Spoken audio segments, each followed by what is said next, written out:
ঘড়ির কাঁটায় যখন সকাল 11টা ঠিক তখনই এই খাদ্য নিয়ন্ত্রক কার্যালয়ে সেখানে দেখা যাচ্ছে যে আঞ্চলিক খাদ্য নিয়ন্ত্রক মামুনুর রশিদ তিনি কিন্তু এখনও অফিসে আসেননি, তার অফিসের দরজাটাও কেউ খোলেননি।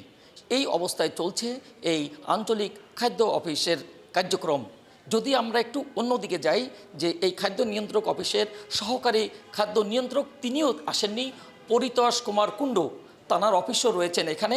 এমনটি যদি দেখতে চাই, সাধারণ মানুষ কিন্তু জানতে চায় যে সরকারি কার্যালয়গুলো কীভাবেই চলছে তাদের কার্যক্রম। পরিতোষ কুমার কুণ্ডুর অফিসে খুলে দেখা গেল যে অফিসটাই ফাঁকা, কেউ কোনো কিছু করছেন না, এমনটাই দেখা যাচ্ছে। শুধু টেবিল আর চেয়ার পড়ে আছে এই দপ্তরে, কাজ তো দূরের কথা, কোনো গতিই নেই এই কার্যালয়ে।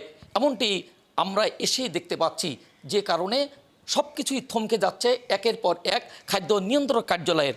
এখানে রয়েছেন কয়েকজন কর্মকর্তা আর সহকারী, তারা কিন্তু জানিয়েছেন যে সকাল থেকে কেউই এখানে আসেননি। এখানে রয়েছেন হিসাব কর্মকর্তা, তিনিও জানিয়েছেন যে পরিমল কুণ্ড থেকে শুরু করে যে মামুনুর রশিদ যিনি রয়েছেন এখানকার খাদ্য আঞ্চলিক নিয়ন্ত্রক, তিনি কিন্তু এই এখনও পর্যন্ত তার কার্যালয়ে আসেননি এবং কোনো কার্যক্রম এবং কোথায় গিয়েছেন সেটাও কিন্তু বলতে পারছেন না। যদি একটু কথা বলি এই অফিসের যিনি রয়েছেন হিসাব রক্ষক, তার সাথে যে আসলে এই মামুনুর রশিদ যিনি খাদ্য আঞ্চলিক নিয়ন্ত্রক রয়েছেন তিনি কোথায় আছেন, তিনি আসছেন কিনা, এবং এখানে রয়েছেন সহকারী খাদ্য নিয়ন্ত্রক পরিমল কুমার কুণ্ডু, পরিতোষ কুমার কুণ্ডু, তিনিও যদি বলতে পারেন যে আসলে ওনারা কোথায় গিয়েছেন, ছুটিতে গিয়েছেন না আসেননি কেন, এখন তো ঘড়ির কাঁটায় সকাল 11টা, তাহলে অফিস বা কীভাবে চলছে, কিভাবে অফিস চলছে? আর এই যে দুইজন কর্মকর্তা তাহলে দুজনই নেই, বিষয়টা কি? স্যার তো আমাদের আঞ্চলিক খাদ্য নিয়ন্ত্রক স্যার বেশিরভাগ সময় ওএমএসে এবং বিভিন্ন ডিস্ট্রিক্ট ভিজিটে থাকেন। হ্যাঁ, সে আছে। আর আমাদের সহকারী আঞ্চলিক খাদ্য নিয়ন্ত্রক স্যার ছুটিতে আছেন। উনি কার কাছ থেকে, কোথা থেকে ছুটি নিয়েছেন? এই আরসিপুর মহোদয়ের কাছ থেকে এবং আবেদন দিয়ে গেছেন।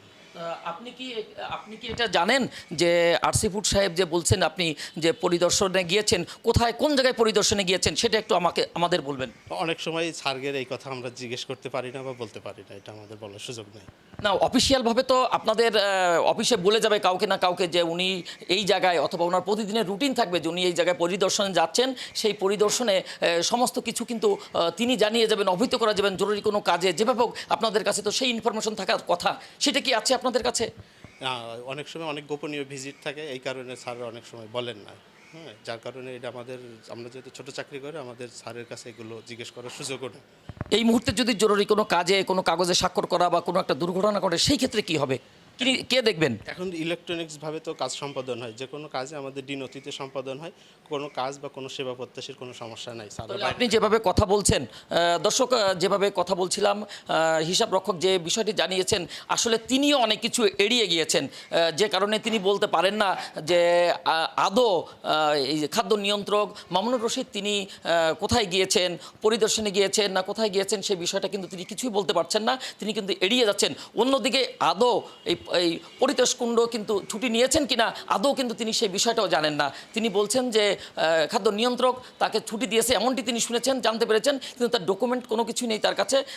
তিনি কিন্তু অনেক প্রশ্নের উত্তরও দিতে পারেনি, অনেকটা হিমশিম খেয়ে গেছে, অনেকটা কিন্তু ভীতগ্রস্ত হয়েছে বলে যেটা দেখতে পেয়েছি আমরা। দর্শক, এই ছিল খুলনা খাদ্য নিয়ন্ত্রক কার্যালয়ের কার্যক্রমের পরিস্থিতি।